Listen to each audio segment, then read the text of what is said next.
Hello दोस्तों, मैं Aryan Shukla, business adviser and founder online business workshop. मित्रों, हम बात करना चाहेंगे बिजनेस के बारे में। बिजनेस के बारे में अर्थात आप कहेंगे इसमें क्या खास बात है, बिजनेस के बारे में तो आप बात करते ही हैं। खैर, हम यहाँ पर ये कहना चाहेंगे कि पैसे लेकर के कभी भी बिजनेस में मत जाओ। पैसे ले करके कभी भी बिजनेस में मत जाओ। बिजनेस में जाने का अर्थ कि बिजनेस स्टार्ट ना करो। पैसा है, उसको लेकर के आप बिजनेस में गए अर्थात आपने बिजनेस स्टार्ट किया, मत करो ऐसा।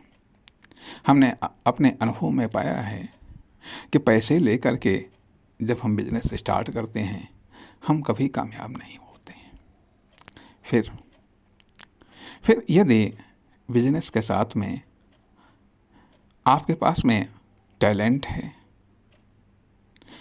है तो आप बिजनेस में जा सकते हैं। ये बात पूरी तौर से सत्य नहीं है, यह केवल आंशिक सत्य है। यह केवल आंशिक सत्य है। टैलेंट का अर्थ यह है कि किसी फील्ड में यदि आप एक्सपर्ट हैं, तो आप, और आपके पास में पैसा है, तो आप बिजनेस में जा सकते हैं। ये केवल कुछ सत्य है, आंशिक सत्य है। क्योंकि यदि आप किसी फील्ड में आप एक्सपर्ट हैं तो इसका अर्थ ये बनता है कि आप वर्किंग एक्सपर्ट हैं। आप सिर्फ केवल आप कार्य की कॉस्ट, वर्किंग कॉस्ट को आप घटा सकते हैं। आपकी वर्किंग कॉस्ट दूसरों से कम आएगी यदि आप वर्किंग एक्सपर्ट हैं। यदि आपके पास में टैलेंट है तो टैलेंट को हम इस रूप में परिभाषित कर रहे हैं कि आप किसी फील्ड में या किसी कार्य में आप एक्सपर्ट हैं। यदि आप किसी कार्य में आप एक्सपर्ट हैं, ठीक है, तो आपकी वर्किंग कॉस्ट कम आएगी, बस इतना ही है। इसलिए आपके लिए ये बात कही जा रही है कि हाँ, आप जा सकते हैं आंशिक रूप में। फिर क्या चाहिए? फिर पैसा चाहिए। पैसा है आपके पास में, ठीक है, वर्किंग एक्सपर्ट हैं, और साथ ही साथ यदि आप कॉमर्शियल एक्सपर्ट हैं, बिजनेस एक्सपर्ट हैं, तो आप बिजनेस में जा सकते हैं। अर्थात बिजनेस एक्सपर्ट का अर्थ ये बनता है कि आप प्रॉफिट अच्छी तरीके से आप कमा सकते हैं, आप इनकम अच्छी तरीके से आप कमा सकते हैं, आप सेल्स को अच्छी तरीके से आप कर सकते हैं, आप संभावनाओं को बेहतर तरीके से तलाश कर सकते हैं, आप समस्याओं को, दिक्कतों को बेहतर तरीके से आप डील कर सकते हैं। कॉमर्शियल वो चीज़ें, वो दिक्कतें, बाधाएं जो सोसाइटी में आती हैं, जो मार्केट में आती हैं, जो इकोनॉमी में आती हैं, या गवर्नमेंट पॉलिसी में आती हैं, या फिर इंटरनेशनल बिजनेस में आती हैं, या इंटरनेशनल वातावरण में आती हैं। इसलिए 3 फैक्टर इम्पोर्टेंट हैं। पैसा इम्पोर्टेंट है। केवल पैसे के सहारे आप बिजनेस में मत जाइए, ठीक है। यदि आपके पास में टैलेंट है, आप किसी फील्ड में या किसी वर्क में आप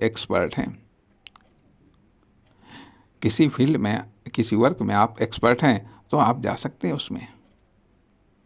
उसमें ये आंशिक सत्य है। लेकिन तब जब आप टैलेंट के साथ ही साथ आप बिजनेस एक्सपर्ट भी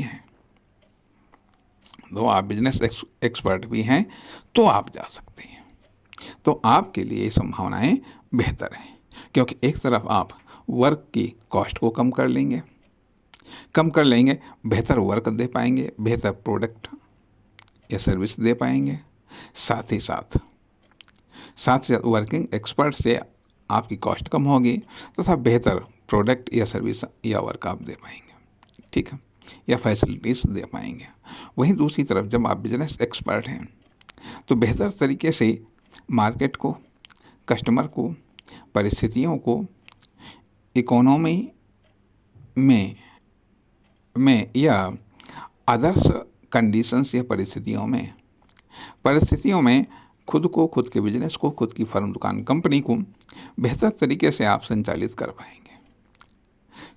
कर पाएंगे या बेहतर तरीके से प्रॉफिट के, बेनिफिट के, सेल्स के, इनकम के ऑप्शंस को आप तलाश कर पाएंगे, वह उनका उपयोग कर पाएंगे। अब सवाल ये उठता है कि आखिरकार जब ये चीज़ें नहीं हैं तो, जब इनमें से कुछ भी नहीं है तो पहले आप यदि पैसा नहीं है तो पैसे के लिए जॉब को आप तलाश करें, पैसे के लिए आप जॉब तलाश करें, कार्य को तलाश करें, कार्य के द्वारा पैसा कमाएं और वह कार्य तलाश करें जिसमें आपको बिजनेस करना है। उस कार्य में आप एक्सपर्ट बनिए, उस कार्य में आप टैलेंट को विकसित करिए। उसके बाद में फिर आप बिजनेस एक्सपर्ट बनिए। बिजनेस एक्सपर्ट बनने के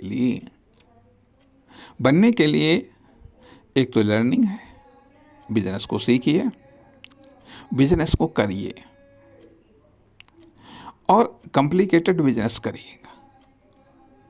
बिजनेस में चैलेंजेस को स्वीकार करिएगा। अब यहाँ पर बात एक दूसरा पैटर्न भी आता है जो कि आम लोगों के द्वारा चलन में आता है। वो तीनों चीज़ें एक साथ में करना चाहते हैं। पैसा किसी बिजनेस में लगा दिया, अब वर्क कर रहे हैं और बिजनेस भी कर रहे हैं, वर्क कर रहे हैं, बिजनेस भी कर रहे हैं, पैसा भी लगा दिया है। तो जैसे जैसे वर्क वो करते चले जा रहे हैं वैसे वैसे वो वर्क को सीख रहे हैं, बिजनेस को भी वो सीख रहे हैं, बल्कि ये कह लीजिएगा कि अनकंट्रोल्ड तरीके से वो सीख रहे हैं, बल्कि सीख नहीं रहे हैं, वो ऑटोमेटिक तरीके से वो सीख रहे हैं। ऑटोमेटिक तरीके से कोई प्लानिंग के तहत नहीं सीख रहे हैं। वो सीखने के लिए, जब व्यक्ति प्लानिंग तरीके से सीखता है तो सीखने के लिए कुछ एक्स्ट्रा करता है, परंतु जब अनप्लानिंग तरीके से वो सीखता नहीं है बल्कि कार्य करता है तो ऑटोमेटिक तरीके से वो कुछ न कुछ सीखता रहता है। जो भी कार्य करेगा वो हो, उसके बारे में कुछ न कुछ वो सीखता रहता है। तो इस आधार पर वो ऑटोमेटिक तरीके से वो कुछ न कुछ वो सीखता रहता है। जैसा कि हमने ये बात भी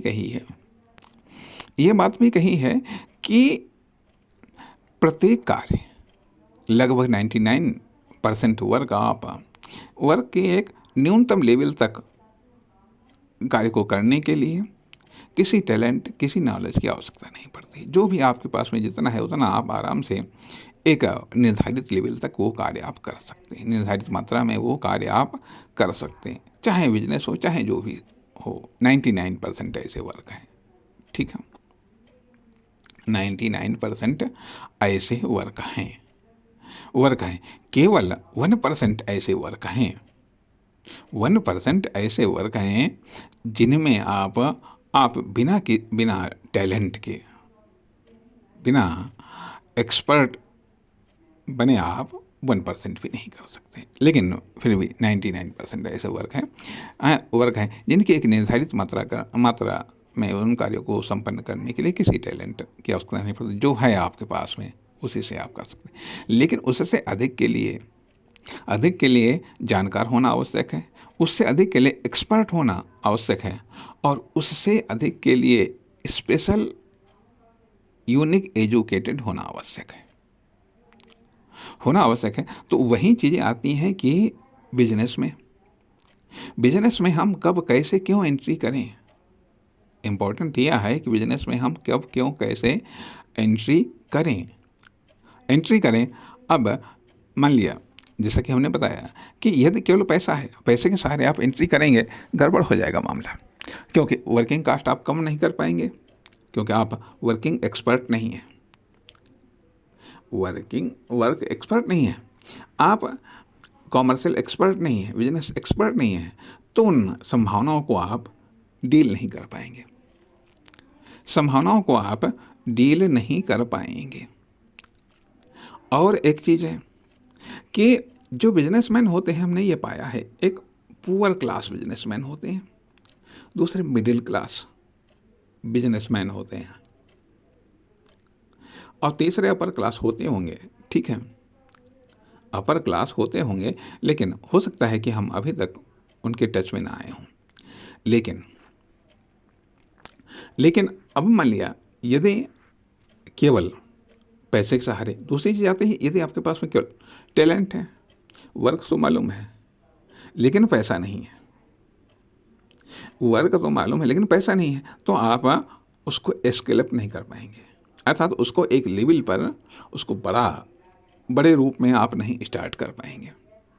ठीक है, लेकिन यदि मान लिया यदि आपको बिजनेस नहीं आता, आप बिजनेस एक्सपर्ट नहीं हैं, तो आप उसको टैलेंट है, पैसा भी है, तो आप उसको बड़े रूप में आप स्टार्ट तो कर लेंगे, लेकिन बड़े रूप में आप प्रॉफिट नहीं कमा पाएंगे, बेनिफिट नहीं कमा पाएंगे।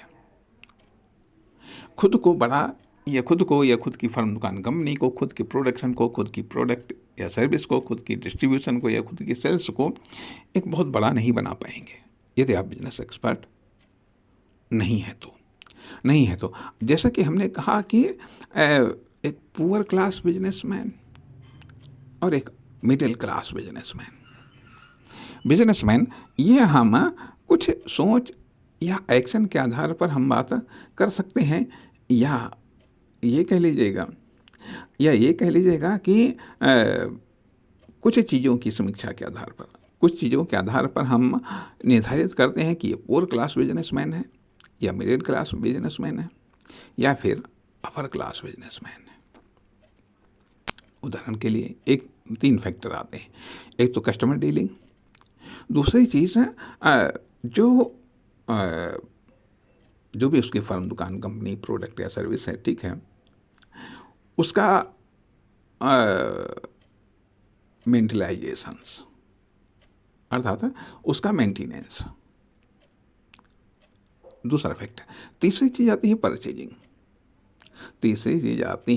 परचेजिंग, यदि मैन्युफैक्चर है तो रॉ मटेरियल परचेजिंग, फिर मैन्युफैक्चरिंग, और फिर उसकी सेल्स, अर्थात कस्टमर डीलिंग। 3 चीज़ों के आधार पर बिजनेसमैन पुअर क्लास है, या मिडिल क्लास है, या फिर अपर क्लास है। क्योंकि अब बिजनेसमैन न तो मुख्यतः वह इन्वेस्टर होता है, हम यहाँ पर मानते हैं कि बिजनेसमैन का अर्थ है कि बिजनेस एक्सपर्ट, न केवल इन्वेस्टर, ना वर्किंग एक्सपर्ट। क्योंकि बिजनेसमैन जब केवल बिजनेस एक्सपर्ट है तभी वो प्रॉफिट कमा सकता है, बिजनेसमैन जब बिजनेस एक्सपर्ट है तभी वो प्रॉफिट कमा सकता है। इन्वेस्टर मिल जाएंगे, वर्किंग एक्सपर्ट भी मिल जाएंगे, बिजनेसमैन प्रॉफिट कमाता है। वो क्या व्यवस्था करता है, वो इन्वेस्टर को लाता है कि ठीक है पैसा लाओ, हम तुमको इतना प्रॉफिट देंगे, इतना बेनिफिट हम देंगे, रिस्क कवर करता है। उधर जो वर्किंग एक्सपर्ट है, ठीक है, तुम कास्ट को कम करो, हम तुमको इतना देंगे। उसके बाद में फिर वो बेनिफिट कमाता है, प्रॉफिट कमाता है। उसमें का कुछ भाग इन्वेस्टर को दे देता है, कुछ भाग वर्किंग एक्सपर्ट को दे देता है, बाकी बचता है तो वो खुद रखता है। अर्थात सिर्फ केवल बिजनेसमैन को हम उसे बिजनेसमैन मानते हैं जो रिस्क को कवर करता है। अर्थात अब मान लिया यदि आप सब बन रहे हैं, इन्वेस्टर भी बनना पड़ता है कभी कभी, ठीक है। अब लर्निंग के पीरियड में लर्निंग के पीरियड में जब आप बिजनेस को आप लर्न कर रहे हैं, तो लर्निंग के पीरियड में ठीक है, कुछ समय तक तीनों फैक्टर आपको सीखने पड़ते हैं, इन्वेस्टर के रूप में भी, बिजनेस एक्सपर्ट के रूप में भी, वर्किंग एक्सपर्ट के रूप में भी। उसके बाद में फिर कोई दो चीज़ें आपको सेलेक्ट करनी पड़ती हैं, एक चीज़ को छोड़ना पड़ता है। एक चीज़ को छोड़ना पड़ता है, या तो आप इन्वेस्टर को छोड़ दें, बिजनेस एक्सपर्ट और वर्किंग एक्सपर्ट बने, या फिर बिजनेस एक्सपर्ट बने और इन्वेस्टर बने, वर्किंग को छोड़ दें, या फिर आप इन्वेस्टर बने और वर्किंग एक्सपर्ट बने, बिजनेस को छोड़ दें। उसके बाद में फिर दो में से भी छोड़ना पड़ता है, दो में से भी एक को छोड़ना पड़ता है। तब आप या तो वर्किंग एक्सपर्ट बने, या फिर बिजनेस एक्सपर्ट बने, या फिर इन्वेस्टर्स बने। और यदि मान लिया तीनों ही बने हुए हैं, तो अर्थात ये poor class, middle class, upper class. जो अपर क्लास होते हैं वो एक में एक्सपर्ट होते हैं, दो की व्यवस्था करते हैं। वो एक में एक्सपर्ट होते हैं, दो की वो व्यवस्था करते हैं। यदि मान लिया कोई एक में एक्सपर्ट है, मान लिया यदि वो वर्किंग एक्सपर्ट है, उसको मालूम है कि किस कार्य की कितनी लागत कैसे कम की जा सकती है और किसको कैसे बेहतर प्रोडक्ट या सर्विस प्रोवाइड की जा सकती है, कमांड है पूरी, तो वो बिजनेस एक्सपर्ट को भी व्यवस्था कर लेगा और वो इन्वेस्टर की भी व्यवस्था कर लेगा। लेकिन यदि ऐसा नहीं है तो अब जैसे कि हमने कहा कि पुअर बिजनेसमैन या पुअर इन्वेस्टर, लोअर बिजनेसमैन या middle class businessman, upper class businessman, इसमें हमने बात की जा करके कि ये कस्टमर की डीलिंग, इन्वेस्टमेंट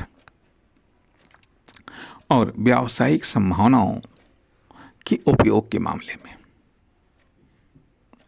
मामले में ये भी तीन फैक्टर हैं जिनके आधार पर चेक किया जा सकता है। अब जैसा कि हमने देखा, अनुभव में हमने पाया कि कुछ ऐसे बिजनेसमैन अब एक बात और भी कही जाती है, एक संस्कृत में कहावत है कि सर्वनाशे समुत्पन्ने अर्धनाशे त्यजेत सः पंडिता। जब संपूर्ण नाश उपस्थित हो तो वहाँ पर जो आधा नाश स्वीकार कर लेता है वह पंडित है, वह विद्वान है। यह सूक्ति संस्कृत में है, परंतु यह बिजनेस में लागू होती है। अब ये चीज़ें लागू तो वही कर पाएगा जो कि एक्सपर्ट होगा, जो एक्सपर्ट नहीं होगा वो लागू नहीं कर पाएगा। एग्जाम्पल के लिए कि कल हम थोड़ा सा क्लॉथ मार्केट, कपड़े की मार्केट को थोड़ा सा जज करने के लिए निकले कि थोड़ा सा अध्ययन करने के लिए हम निकले कि देखें कपड़े की मार्केट क्या कहती है। अब वहाँ पर हमने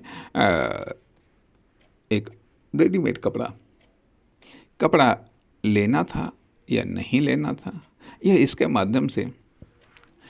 माध्यम से बिजनेसमैनों को टटोलना था या इस मार्केट को कुछ जानना समझना था। खैर, क्षेत्र विशेष की मार्केट में हम गए और वहाँ पर हमने दो चीज़ों को देखना चाहा, होलसेल और थोक। होलसेल और थोक।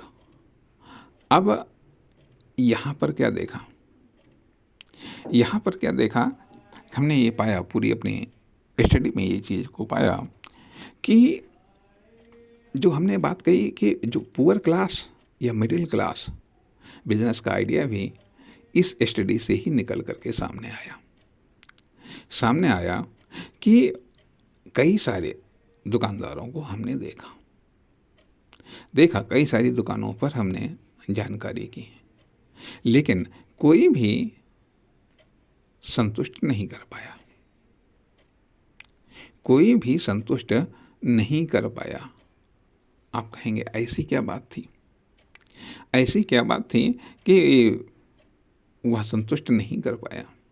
कहने का अर्थ यह बनता है कि मात्र एक दो ऑप्शन थे और उस ऑप्शन के अलावा और कोई उनके पास में ऑप्शन नहीं था। अब मान लिया थोक मार्केट में जब हम पहुंचे जाकर के, वहाँ पर हमने देखा कि भाई ठीक है, रेडीमेड कपड़ा है, एक पीस लोगे उसके रेट अलग हैं, यदि 8, 10, 15 पीस आप लेंगे तो उसके रेट अलग हैं। नॉर्मल इंसान की तरह हम गए, देखा तो उन्होंने किया यह कि फुटकर वाले ही रेट थोक वाली दुकानों पर, क्योंकि हम एक पेशेवर बिजनेसमैन नहीं थे, हम एक पेशेवर बिजनेसमैन की हैसियत से हम नहीं गए थे, बल्कि हम एक साधारण इंसान की तरह गए थे। तो उनको लगा और पूरी तौर से ये बात साबित हो रही थी कि हाँ, हम एक आम कस्टमर हैं जो कि एक पीस की बजाय आज 10, 12, 15 पीस खरीदना चाहते हैं। तो उन्होंने वही रेट लगाया। अब यदि मान लिया जो थोक में यदि फुटकर वाले लगाएंगे, कैसे आदमी खरीद लेगा? बहुत सारी दुकानों से या कई सारी दुकानों से हम इसी आधार पर वापस निकल आए, क्योंकि वो रेट फुटकर वाले ही थे। अब वहाँ पर जो सर्वनाशे समुत्पन्ने अर्धनाशे उत्पन्न था कि यदि कस्टमर जा रहा है तो सारा का सारा वो प्रॉफिट लेकर के जा रहा है। और यदि मान लिया कस्टमर आपसे सामान लेकर के जा रहा है, अब सामान लेकर के जा रहा है, भले ही वह आपको कुछ दे करके जा रहा है, लेकिन नहीं सोच उनकी ये कि लेंगे तो हम इतना प्रॉफिट लेंगे, नहीं तो नहीं लेंगे, नहीं तो हम बेचेंगे नहीं, या ये विश्वास नहीं कहीं मिलेगा, लौट करके फिर आएंगे। लेकिन उन्हें नहीं पता कि यह एक टेस्टिंग परचेजिंग थी। तो पूरा उन्होंने प्रॉफिट का लॉस किया, पूरा का पूरा प्रॉफिट का उन्होंने लॉस किया, लेकिन थोड़ा प्रॉफिट वो कम नहीं कर पाए। अब यहाँ पर ऑप्शन क्या होते हैं? ऑप्शन ये होते हैं कि या तो हम प्रॉफिट को थोड़ा कम कर दें, अर्थात जब हम सेल्स करने के लिए बैठे हैं तो हमारा मुख्यतः फोकस सेल्स पर ही होना चाहिए। यदि सेल्स नहीं हो रही है, ये सेल्स हम नहीं कर पा रहे हैं, तो ये हमारा फेलियर है। हम सेल्स एक्सपर्ट नहीं हैं। भले ही सेल्स के लिए हम प्रॉफिट को त्याग दें। यदि प्रॉफिट को त्यागना पड़ता है, प्रॉफिट को कम करना पड़ता है, प्रॉफिट को त्यागना पड़ता है और लॉस भी यदि हमें उठाना पड़ता है, तो भी सेल्स हमें कर लेनी चाहिए, कर लेनी चाहिए। मान लिया ठीक है, कोई प्रोडक्ट है, अब उस प्रोडक्ट के लिए मान लिया ठीक है, हम गए वहाँ पर देखा जा करके, तो अब दुकानदार ने किया क्या, कि ठीक है, वो प्रॉफिट कम करने के लिए तैयार नहीं है। उसको तो आइडिया लग जाता है कि ये माल कितने में इसने खरीदा होगा, प्रॉफिट कम करने के लिए वो तैयार नहीं हुआ। दूसरी चीज़ आती है कि उसने हो सकता है कि कुछ इस रेट पर डिमांड हो रही हो कि उसमें उसको कुछ लॉस हो रहा हो। क्या फ़र्क पड़ता है कि यदि जीत हार दोनों जीवन में भी चलती हैं, बिजनेस में भी प्रॉफिट और लॉस चलता है। प्रॉफिट और लॉस चलता है कि यदि किसी कस्टमर से प्रॉफिट हुआ है तो सेल्स कंप्लीट करने के लिए किसी कस्टमर से हमें लॉस भी होना लाजमी है, यदि हमें सेल्स को कंप्लीट करना है तो। लेकिन नहीं ऐसा हुआ। उसके बाद में फिर हम फुटकर मार्केट में गए। वहाँ पर भी हमने देखा, वहाँ पर भी हमने चेक करने का प्रयास किया। तो अब वहाँ पर कोई ऐसा हमको दुकानदार नहीं मिला जो वो भी होलसेल में लाते हैं, लेकिन उन्होंने होलसेल की फैसिलिटी या होलसेल पर माल देने का प्रयास नहीं किया, माल नहीं दिया। और एक ने एक एडवाइस भी दी, वो भी ऐसी एडवाइस कहा कि चलो ठीक है वहाँ पर आप जाइएगा, वैसे मिल जाएगा जा करके। वो कोई क्लियर एडवाइस नहीं थी। तो ये सब क्या है? ये सब है कि एक साधारण से सब ये बिजनेसमैन है जो अपनी रोजी रोटी कमा रहे हैं, जो कि बिजनेस की बारीकियों से अनभिज्ञ हैं। तो इसलिए हम इनको कह सकते हैं कि हाँ। और एक चीज़ देखिए, कुछ दुकानों पर देखा, अरे बड़ा भारी भौकाल बना हुआ। जब अंदर गए, वहाँ की सर्विस, वहाँ के रेट, वहाँ के माल, इन चीज़ों को देखा तो लगा नाम बड़ा दर्शन थोड़े। तो ये चीज़ें आती हैं। इसलिए हम ये कहते हैं कि यदि आप केवल पैसे के सहारे पैसे को आप इन्वेस्ट कर रहे हैं, पैसे के द्वारा भौकाल बना रहे हैं, या फिर आप टैलेंटेड हैं, किसी वर्क में आप एक्सपर्ट हैं, उसके आधार पर बना रहे हैं, और उसके बाद में बिजनेस नहीं आया, बिजनेस आप एक्सपर्ट नहीं हैं, तो सब कुछ होने के बावजूद आपको बेहतर रिटर्न नहीं मिलेगा। और एक चीज़ ये होता है कि जो पुअर बिजनेसमैन होते हैं, उनकी मेंटलिटी ये कि यदि चूसने वाला कस्टमर मिलता है, इसको चूस लो। यदि भौकाली कस्टमर आ जाता है, उसके साथ में लॉस उठा लो। ये है, मान लिया ब्रांडेड और अनब्रांडेड की हम बात कर रहे हैं। एक जगह और हम गए, वहाँ पर प्रोडक्ट लेने के लिए हमने ये पाया कि अब साधारण रूप में थे, तो पता चला कि वही रेट मान लिया कि कोई चीज़ थी, हमने कहा भाई ठीक है, कितनी चाहिए? 50 ग्राम चाहिए। तो जो 50 ग्राम का रेट उसने लगाया, दूने तिगुने रेट लगाया। तो हमने कहा भाई इतना दूना तिगुने रेट क्यों लगा रहे हो? तो कहा कोई 1 किलो थोड़ा ना ले रहे हो, 1 किलो लो तो उसका वो रेट लगेगा। अब 50 ग्राम ले रहे हो तो 50 ग्राम का रेट लगेगा। हमने कहा अच्छा भाई, तो कौन ऐसी ज़रूरत पड़ी जा करके नहीं लिया। अब जबकि उस चीज़ का रियल रेट मान लिया कोई चीज़ कि रियल रेट उसके से 30% था, 30% था और उसने बताया उसका 100%। मान लिया कोई चीज़ 30 रुपये किलो थी, लेकिन बताया उसने 100 रुपये किलो। क्योंकि जब हमको 50 ग्राम लेनी थी तो उसने 100 रुपये वाला किलो बताया रेट। फिर नहीं लिया गया, दूसरी दुकान पर गए, उसने सही रेट लगाया। सही रेट लगाया तो आखिरकार ये क्या है? ये क्या है कि इसे हम क्या कहें, अव्यवस्थित बिजनेसमैन या अव्यवस्थित व्यावसायिक मानसिकता वाले बिजनेस।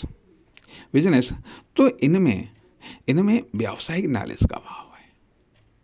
बेच रहे हैं लेकिन ये है उत्पादक व्यावसायिक मानसिकता का अभाव है। इसलिए ये बात हम कह